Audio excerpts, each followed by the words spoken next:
সম্মানিত ভাইরা আমার, আজকে এটি বলতেই হয় জামাত ইসলামী এমন একটি রাষ্ট্র কায়েম করতে চায় যে রাষ্ট্রের মধ্যে থাকবে ন্যায় বিচার, সুবিচার থাকবে, যেখানে প্রত্যেকটি নাগরিকের প্রত্যেক অধিকার তাদের বাস্তবায়ন করা হবে। সন্ত্রাস মুক্ত একটি সমাজ রাষ্ট্র গড়ার জন্য যারা নিজের জীবনকে উৎসর্গ করলেন, যারা আহত হলেন, পঙ্গুত্ব বরণ করলেন, আমরা প্রত্যেকের জন্য দোয়া করি আল্লাহর উত্তম জাযাত তাদেরকে দান করেন। যারা অসুস্থ রয়েছেন আল্লাহ রাব্বুল আলামিন যেন তাদেরকে সুস্থতা দান করেন। আর তারা যে উদ্দেশ্যে জীবন দিলেন, তারা যে উদ্দেশ্যে পঙ্গুত্ব বরণ করলেন, আমরা যেন সেই ধরনের বৈষম্যহীন একটি সমাজ গড়ার জন্য, সন্ত্রাস মুক্ত, চাঁদাবাজ মুক্ত একটি রাষ্ট্র গড়ার জন্য যেন আমরা প্রাণপণ আমরা যেন কাজ করতে পারি। আল্লাহ সেই তৌফিক আমাদেরকে দান করুন। সম্মানিত ভাইরা, বাংলাদেশ জামাত ইসলামী মানবতার কল্যাণকামী একটি সংগঠনের নাম।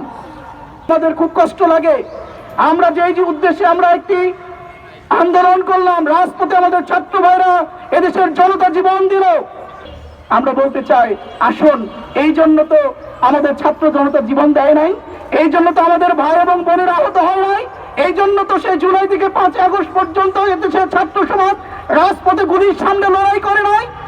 তারা রাজপথে নেমে গুলির সামনে নিজের বুককে পেতে দিয়ে শহীদ হয়েছিল, আহত হয়েছিল এদেশের মানুষকে শোষণ মুক্ত করার জন্য, চাঁদাবাজ মুক্ত জীবনযাপন করার জন্য, সন্ত্রাস মুক্ত সমাজ এবং রাষ্ট্র করার জন্য।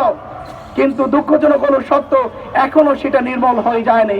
এজন্য আমাদেরও যুদ্ধ থেমে যায়নি। আবু সাইদ মুক্ত শেষ হয়নি যুদ্ধ, যতক্ষণ পর্যন্ত সমাজ এবং রাষ্ট্র থেকে সন্ত্রাস, চাঁদাবাজি, টেন্ডারবাজি যতক্ষণ পর্যন্ত বন্ধ হবে না, নির্মূল হবে না, ততক্ষণ পর্যন্ত আবু সাইদ এবং মুক্তদের উত্তরসূরিরা রাজপথে লড়াই সংগ্রাম চালিয়ে এই সমাজ রাষ্ট্র থেকে চাঁদাবাজ, টেন্ডারবাজকে মুক্ত করবে ইনশাআল্লাহ। সম্মানিত ভাইরা আমার, আজকে এটি বলতেই হয় জামাত ইসলামী এমন একটি রাষ্ট্র কায়েম করতে চায় যে রাষ্ট্রের মধ্যে থাকবে ন্যায় বিচার, সুবিচার থাকবে, যেখানে প্রত্যেকটি নাগরিকের প্রত্যেক অধিকার তাদের বাস্তবায়ন করা হবে।